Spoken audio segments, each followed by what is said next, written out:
So before class officially starts, I just like to talk about security news, InfoSec news.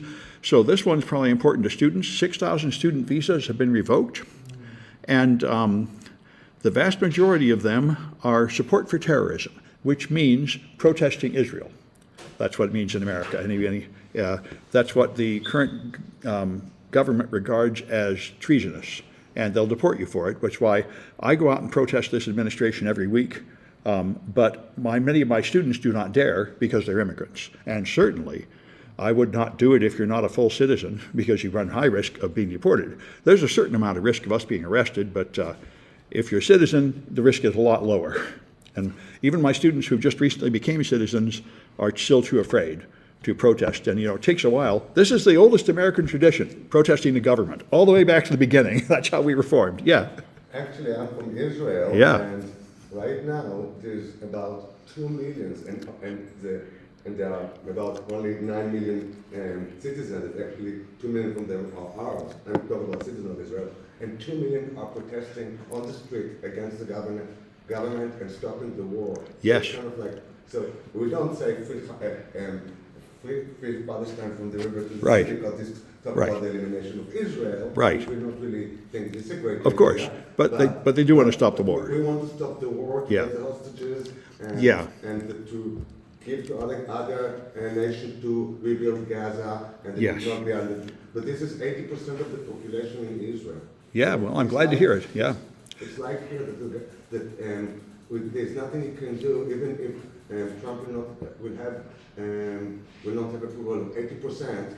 Still, there's no way to get rid of him. So the same thing about Benjamin Netanyahu. Until the election, Yes. the people cannot really get rid of him. Yes, and I was comforted to hear about history. This happens every 80 years in America. This is the fourth time. We have a time of great division when the old system falls apart and the new system is in chaos, and then a new system emerges. But we've had this many times. So we will, I think, see things get better over the next few years. But like I say, for a while, we're going to have a whole lot of turmoil and chaos. Anyway, so this was sort of interesting. If you have autofill, if your password manager, I've got one too, it fills in the page automatically, and that's of course risky. That means another page could in principle run a script on your machine and steal the password. So this guy says he makes it click approval before filling. Yeah. Is this is this different from tokenization? Different from what? Tokenization? Well, yeah, tokenization, unfortunately, it does not use a token. In fact, this is in my forensics class. The password managers, if you have one like I have, it stores all your secrets unencrypted in memory all the time. So if any malware or anything gets user privileges on your machine, it can steal all your secrets. And I was horrified when I learned this. I heard it from a penetration tester on Pulse Security Weekly, where he said, when I'm hacking into a network and I find a password manager, that's great. I just steal all that and rush right ahead. And I said, hey, wait a minute, you do what? And that unfortunately, it has to be that way. I mean, if it doesn't require your master password every time you use it, then it must have access to the password to put it on the page. That's why, the passwords are just intrinsically very insecure, and we should all be moving to two-factor authentication as much as possible. There are just so many ways to hack past passwords, but they always remain very popular because it's the cheapest and simplest way to authenticate people. It's also the weakest and least reliable. But that's the same as everything. The cheapest product is always the worst and the most common. But everything important is moving to two-factor, and then it would be much better, because then even if somebody steals your password, they still can't get in because they also need your phone or something. Anyway, this is another risk to consider. And so I just came back from security conferences in Las Vegas and New York City, and at Hope I met a guy who worked, I think, at the Jimmy Kimmel Show, and he said something interesting. He worked, I think, for Colbert, and he said he found Colbert to be a great guy to work for. I listened to another guy that says he's a monster, but when you're big and important, people have different experiences. But he said he's making a pile of money. Saying they're not making money is garbage. That's just a lie, they say, which, by the way, is extremely common. Like movies always lose money. That way they don't have to pay the investors. They always cook the books to make it look like they lose money. And but what the guy that worked for Colbert said is this is all fake. They just pretended to cancel the show to get Trump to approve the merger, and now they're going to say, oh, we thought of something and bring it back, now that they got what they wanted, which would, anyway, we'll see what happens. The arguments I've heard, however, are very good that TV is dying. The younger generation doesn't use it at all. The population of people who watch TV is very old, and they're dying off, and they're not very attractive to advertisers anyway. So realistically, it should just be a streaming show. I mean, I haven't owned a TV in 30 years. I watch everything on streaming, and pretty much everybody does. The broadcast TV, I think it's kind of come and gone. Anyway, so this was introduced, a San Francisco company called Figma, and they design artistic stuff, user experience stuff, I think. It's quite Figmates.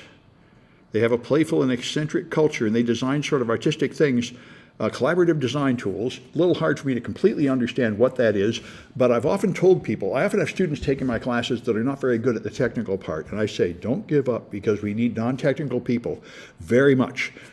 One huge problem, which is why Apple makes so much money, because Microsoft and Oracle and all those other companies just thought about the bare minimum accomplishment. They made computers were just square boxes. The output was just dot matrix printers you can't read very well. Everything was ugly and functional and designed to make money in an office. And Steve Jobs was the only guy that said, you know, people want to carry this phone with them. It's like jewelry. It has to be beautiful. It has to be easy to use. The icons have to be clear. It has to, they'd ask him, should we have like system restore and everything like Microsoft? He said, no, it should never crash.